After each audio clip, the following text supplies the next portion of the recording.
మేము మా తండ్రుల నుంచి ఉన్న రోడ్‌ని ఈ జవాన్ అనే పెద్దవాడు వెంకయ్య అనే వ్యక్తి గత 2 సంవత్సరాలుగా ఆక్రమణ చేసి, దానికి అడ్డంగా కాంపౌండ్ వాల్ కట్టాడు. దాన్ని కడితే మేము మిగతా కుటుంబ సభ్యులందరం వెళ్లి అడిగాం. బాబు ఇది అంత నలుగురు నడిచే తోవ కదా! ఈ విధంగా కట్టడం చాలా తప్పు. ఇది మన తల్లుల నుంచి వచ్చిన తోవ. దీన్ని కట్టడం తప్పు అంటే, నేను జవాన్‌ని మీ ఇష్టం వచ్చినట్టు పని మీరు చేసుకోండి. నన్ను ఏం చేయలేరని చెప్పారు. దాన్ని మేమంతా కలిసి గత వైసీపీ ప్రభుత్వంలో 2022లో స్పందన అనే కార్యక్రమానికి వెళ్లి కంప్లెయింట్ ఇచ్చాము.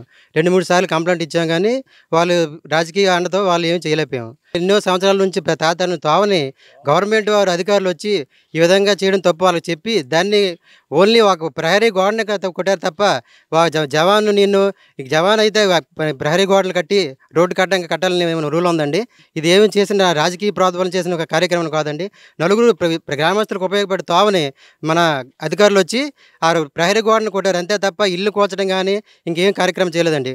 సార్ అది మాకైతే పూర్వం నుంచి తాతల తండ్రుల నుంచి కల్లాలకి వెళ్ళిన తోవ అండి అది. ఇప్పుడు తోవ అయితే కాదు. అలాగని చెప్పేసి అక్కడ ఖాళీ స్థలం గుడ్డు వాళ్ళు కొనుక్కొనరు. కొనుక్కున్నప్పుడు కూడా కొనుక్కున్నప్పుడు వాళ్ళ స్థలం వాళ్ళకి చెప్పేసి తోవ అని చెప్పేసి వాళ్ళు ఇచ్చారు ఆ రోజు.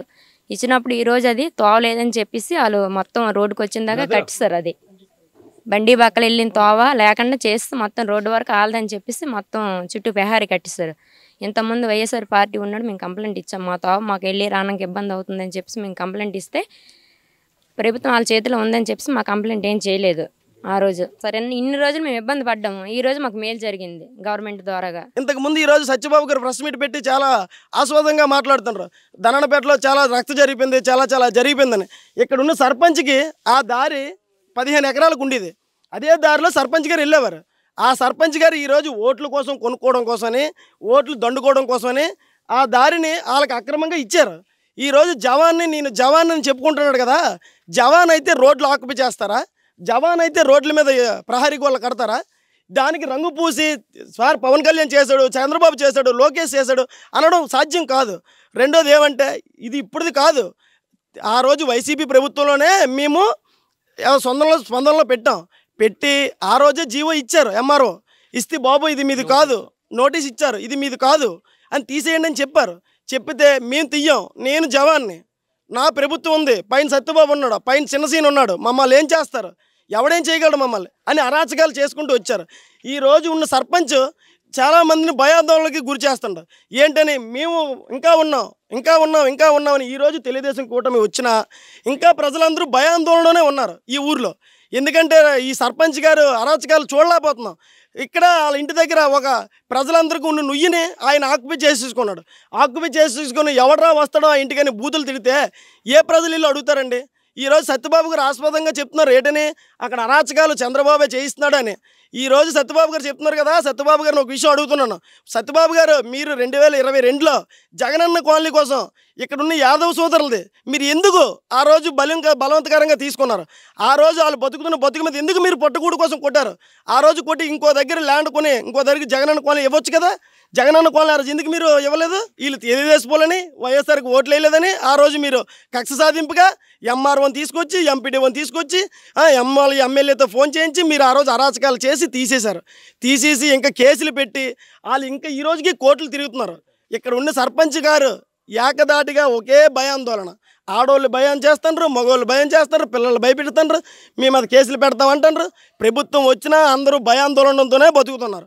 ఎవరు కాలే ఎవరి మట్టి కాలే తిట్టడము, కేకలేసుకోవడము, ఎక్కడికక్కడే ఇది ఉన్నదనేసి అంటే పోలీసులు కూడా ఉండడం అన్నీ జరుగుతున్నాయి అనేసి అంటే మరి ఎప్పుడు ఏ టైంలో ఎలాగుంటుందో ఎవరికి తెలియదు కదా, మనం తెలుసుకొని నడలేం కదా.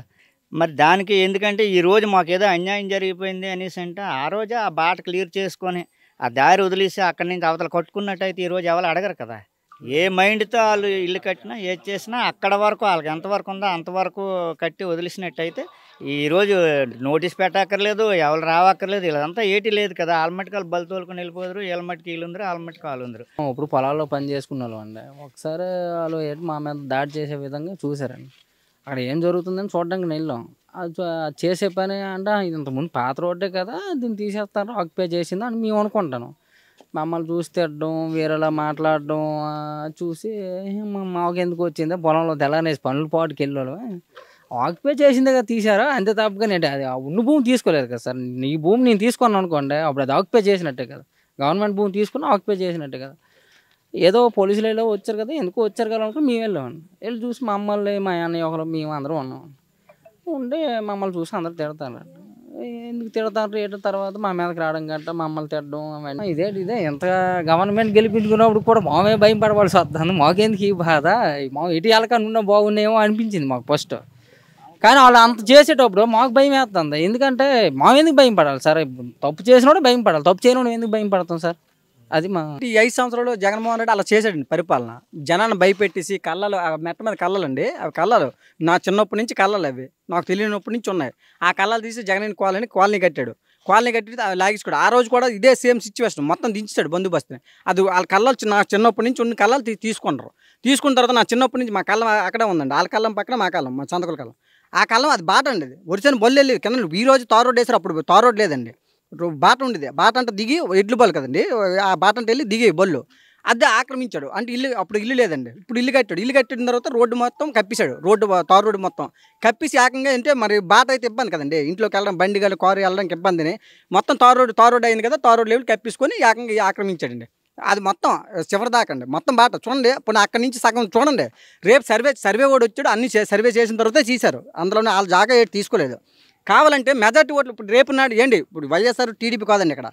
రేపు ఎవరైనా ధననపేటలో కొన్ని పార్టీ పరం కాకుండా అక్కడ బాట లేదు అన్యాయంగా టీడీపీ వాళ్ళు తీసారని ఓటింగ్ పెట్టండి. ఇక్కడ ధననపేటలో ఓటింగ్ పెట్టండి, అమ్మూరి చెట్టు ఇక్కడ ఓటింగ్ పెడితే ఎవరికి పడుతుంది, పార్టీ పరం కాదండి. అక్కడ బాట ఉన్నదా లేదా, బాట కప్పాడా లేదా, ఓటింగ్. ఎందుకు అంత భయం పెట్టే సిచ్యువేషన్ వైసీపీ ఇవాళకి కొనసాగుతుందా? ఏమనంటే నేను పోలీసు, నా దగ్గర తుపాకులు ఉన్నాయి, కేల్చి బారేస్తాను అని భయం పెడతారు. మేమేంటంటే ఒక తోవ పొలంలో కూడా 1 ఎకరం గడ్డ కప్పించారు. మేము అడగలే, పొలంలో కూడా గడ్డ కప్పించారు సార్. నేనేమంటే నేను పోలీసుని, నాకు సత్యబాబు ఉన్నారు, చిన్న సీన్ ఉన్నారు, బడుకుండప్పలేడు ఉన్నారు, మీరు ఏం పీకుతారో పీకండి అనేసి అడుగుతున్నారు సార్. ఏం పీకుతారో పీకండి అంటున్నారు.